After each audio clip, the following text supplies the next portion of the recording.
भीम नावाचा एक अनुभवी मेंढपाळ राहत होता। तो आणि त्याचा निष्ठावान कुत्रा डोंगर एका मोठ्या कळपाचं संगोपन करत होते। भीमचं आयुष्य शांत आणि साधं होतं, जोपर्यंत एका अमावस्येच्या रात्री एका अनपेक्षित घटनेनं त्याला हादरवून सोडले। रात्रीच्या वेळी भीमला त्याच्या मेंढ्यांच्या वाड्यातून एक विचित्र आणि लयबद्ध चालण्याचा आवाज आला।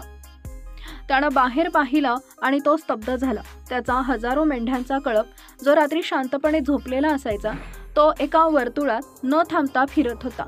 सगळ्या मेंढ्या एकामागे एक अतिशय शिस्तबद्ध पद्धतीनं शांतपणे चालत होत्या। सर्वात आश्चर्याची गोष्ट म्हणजे त्यांचा संरक्षक कुत्रा डोंगर एका कोपऱ्यात शांत बसून हे दृश्य पाहत होता। तो भुंकतही नव्हता।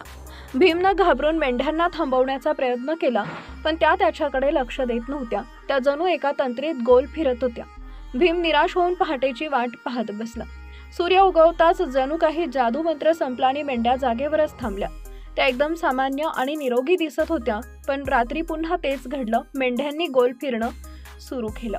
ही गोष्ट गावात पसरल्यावर लोक भीमला वेड्यात काढू लागले, तर काहींनी याला भुताटकी मानली।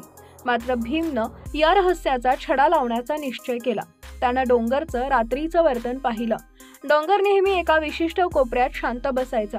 भीमनं त्या कोपऱ्याजवळ तपासणी केली असता तेव्हा त्याला वाड्याच्या कुंपणामध्ये एक छोटंसं भोग दिसलं, ज्यानं तिथं लपून रात्रीची घटना पाहण्याची योजना आखली। रात्री 12 वाजता मेंढ्या गोल फिरू लागल्या। भीमनं पाहिलं की त्या छोट्या भोकातून एक रानमांजर आत आलं। ते मांजर हळूच वर्तुळाच्या मध्यभागी असलेल्या रिकाम्या जागेत आलं आणि शांतपणे झोपून गेलं।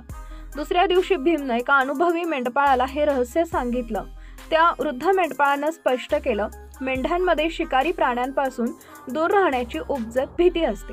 जेव्हा रानमांजर मध्यभागी झोपले, तेव्हा कळपानं भीतीपोटी त्याच्यापासून जास्तीत जास्त अंतर राखण्याचा प्रयत्न मेंढ्यांनी केला।